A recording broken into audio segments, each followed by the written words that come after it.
नमस्कार प्रणाम भैया लोग। हम राइटर धनेश दरकन स्वागत करतनी रउआ लोग के अपन यूट्यूब चैनल में। तो हाँ भैया लोग, आज रउआ लोग खातिर लेके आ गल बनी नया ट्रैक ऑर्केस्ट्रा सॉन्ग। हाँ भैया लोग, बहुत ही मस्त सॉन्ग बा, रउआ लोग के बहुत पसंद आई। अगर मैटर पसंद आई तो एगो वीडियो के लाइक करम लोग भैया लोग, वीडियो के शेयर करम लोग। तो चलिए भैया एक बात और कहल चाहे कि अगर रउआ सिंगर बनल चाहतनी तो हमारे चैनल से जुड़ जाई। कैसे कि सिंगर से रिलेटेड वीडियो लेके आते रहनी भैया लोग, डेली नया नया मैटर लेके आते रहनी रउआ लोग खातिर। गाना कैसे लिखल जाला सब बतावे नहीं भैया लोग, गाना में तुकबंदी कैसे मिलावल जाला सब बतावे नहीं भैया लोग। तो हमारे चैनल के सब्सक्राइब कर लिया, बेल आइकन कॉल करके घंटी के दबा दी। तो चलिए भैया लोग वीडियो स्टार्ट कर जा। तो चलिए भैया एक नज़र पहले रउआ लोग के पढ़ के बता दी, बाद में डेमो गा दें। गोरखी टप बिया यारवा संवर के सुपर टॉप इन भाइट करे रे।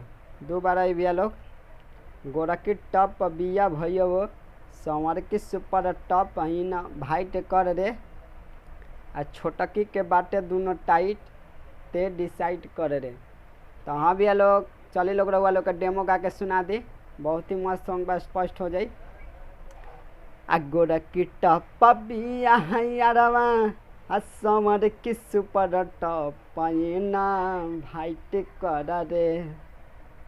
गोरखी टप बिया भैया समर की सुपर टॉप ना भाइट कर रे। कि छोटा की के बाटे दोनों टाइट ते डिसाइड कर रे। कि छोटा की के बाटे दोनों टाइट ते डिसाइड कर रे। तो उम्मीद करता हूँ भैया लोग रउआ लोग का मैटर अच्छा लागल हो तो वीडियो के लाइक करो लोग भैया लोग, आगे शेयर कर दो, कुछ आगे तक पहुँचे। खाली मुखरे लिया नहीं भैया लोग। अगर मैटर अच्छा लागल हो तो कमेंट करके बताएं लोग, कल फुल लेके हम रउआ लोग के बीच में। तो अगर हमारे चैनल पर नया बने तो हमारे चैनल के सब्सक्राइब कर ली। चलिए मिला जी अगला वीडियो में, तब तक बाय, जय हिंद।